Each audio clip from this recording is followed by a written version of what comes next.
If you touch the stool of an animal, then it's impure and you immediately have to take a bath to purify yourself. Otherwise, you're considered contaminated. At the same time, there's an instruction that cow dung is pure and can be used even for cleansing the temples. So this seems contradictory to our Western logic. Why is stool in general impure, but cow stool is okay? Not only okay, it's almost sacred. Because the instruction is there in the Vedas. Because it's in the Vedas, it's perfect. And if we do research, we find that cow dung contains enzymes that digest bacteria. It's actually very, very antiseptic, and it's even used for dressing wounds in India. Of course, it has to be fresh and so on, but still, the principle is there.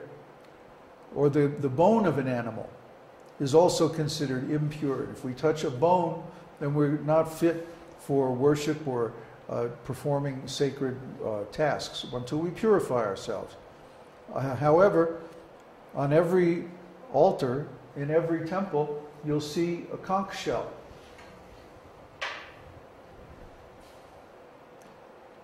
Conch shell. The conch shell is nothing but a bone. It's a bone of an animal, but it's an exoskeleton, not instead of an endoskeleton like in the mammals. So this is just the bone of an animal. Well, what's it doing on the altar? If the bones of animals are impure. Well, because the Vedas say this particular bone is pure. It's not only pure, it's almost sacred. It's part of the sacred paraphernalia of worshiping the deity. So if the Vedas give certain religious principles, even if they seem to be contradictory, they're actually absolute. We have to accept that. So Lord Vishnu is aware of all these principles of religion, and he always acts according to the principles of religion. In fact, the principles of religion are derived from his acts, not the other way around. And he's also known as Kirtivardhanam, the Lord who expands the glory of his devotees. And this is a perfect example, Viṣṇusahasranāma. Bhishma was mortally wounded in the battle of Kurukshetra. And at this point, he's lying on a bed of arrows, waiting for the sun to begin his journey towards the north, so he can leave his body at an auspicious time. The battle of Kurukshetra was around this time of year, October, November. And the sun is moving south until the winter solstice on December 21st or so. Then it turns and begins to move north again. So Bhishma was awaiting this time. And meanwhile, he was lying on the battlefield, and everybody came there. Even the great sages from the higher planetary systems, even all the great sages and incarnation of God, like Parashuram was there, Vyasadeva was there, even Krishna was there. Lord Shiva and his wife came. So many demigods from the higher planets came to see Bhishma because he was such a great devotee. And they knew he was going to speak on religious principles, and they wanted to hear this. Because this is the actual activity of a self-realized soul, hearing and speaking about the qualities, pastimes, and the name of God. So whenever this kind of speech is going on, whenever this kind of discourses are going on, or discussions on the philosophy of God, the self-realized souls want to be there. They want to hear it. One time, Prabhupada went to an engagement in New York. They had rented a big hall. And I guess the devotees thought they could make some money for the temple by that. But actually only about 7 people showed up. So they had spent all this money renting the hall, and very few people came. But Prabhupada went through his whole class exactly as usual, without any complaints or anything like that. And later on, the devotee said, "Well, Prabhupada, we're very sorry that we couldn't get people to come. I guess the program wasn't successful." And he said, "What do you mean? All the demigods were there. The hall was filled with the demigods who had come to hear Srila Prabhupada speak about Krishna." He could see them. The devotees couldn't see them. So this is the Lord. He increases the prestige and the fame of his devotees. He acts in such a way that his devotees are glorified. When everyone assembled to see Bhishma, Lord Krishna didn't speak. Bhishma spoke. He knew the principle of religion. Here's a great devotee who's about to leave his body. So what's the best thing we can do? Is let him speak.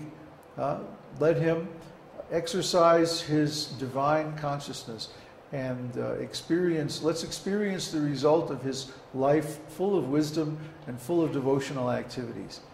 And then let's share this among all the great souls. This is very beautiful. This is how Krishna glorifies his devotees. So we also have personal experience like that. The supreme monarch of all planetary systems, Lokanatha. Lokanath. Lokanath is a very beautiful name of the Lord. And Lokanath means the Lord of all planetary systems. Do you think this is the only planetary system that has life in it? No way. They all do. We may not be able to see them because they may exist in a different dimension, or they may be made of different elements than our bodies are. But that doesn't matter. The point is, life is everywhere. Life is even in so-called outer space. Life is even in the heart of the sun. Life is in the center of the galaxy. Life is everywhere because God is everywhere. And everywhere he has expanded his energy, then life is present. So on every planet and in every universe, he is the ultimate Lord, Lokanath. And then Mahadbhutam. He is the supreme monarch of all living entities, father of Brahma, Shiva, all the demigods, the embodiment of all opulences. Sarva Bhuta Bhavodbhavam. He is present in every state of being because he is the origin of all states of being. Therefore, the Lord is universal. And he is all-pervading, all-knowing, all-powerful, all-everything. He's the origin of all good qualities. And we worship him like that. So actually, Bhishma has already started chanting the holy name. Lokanatham, Mahadbhutam, Sarvabhuta Bhavodbhavam. These are all holy names. They're names of God. And if you chant them or hear them, you can realize these qualities of the Lord for yourself. Because the Sanskrit has the quality that whatever you hear in Sanskrit becomes manifest in your consciousness. That's the power of Sanskrit mantras. That's why we use Sanskrit, and we don't try to translate everything into English or something like that. We want to know the meaning so we can meditate on it. But actually, the transcendental sound vibration has its own potency. And by hearing or chanting it, then we can understand that potency. Okay, let's take a look at the next verse. Verse 8. Esha me sarva dharmanam dharmo dhikatamo mataha yad bhaktya pundarikaksham stavair archen narasada. In my opinion, the best of all spiritual activities is to continuously and devotedly worship lotus-eyed Lord Krishna by reciting prayers glorifying him and describing his holy names. So this is wonderful. Now Bhishma is giving a direct instruction. He says the best of all spiritual activities is to glorify Krishna. Not Vishnu, not Narayan, not Brahman, not Shiva, Krishna. Pundarikaksham means lotus-eyed Lord. And the lotus-eyed Lord is described as having a bodily form that's so beautiful that any one of its parts is extremely beautiful, even all by itself, even without any ornaments. Just all by itself, each part of his body is exquisitely beautiful. And then all together, is just overwhelming. Nobody can, who has seen the beauty of Krishna's form, wants to ever see anything else again. That's the pinnacle of vision, is to see the Lord's beautiful form. His form has an excellence of beauty that's unmatched anywhere else in the creation. And so his eyes are like lotuses. That's the only comparison that comes even close. If you've ever seen a beautiful lotus flower that's freshly bloomed in a pond or something like that,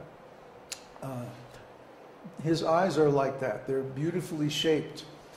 Sometimes we see in our travels around the world a beautiful girl who has like almond-shaped eyes or lotus-shaped eyes. And this is similar to Krishna.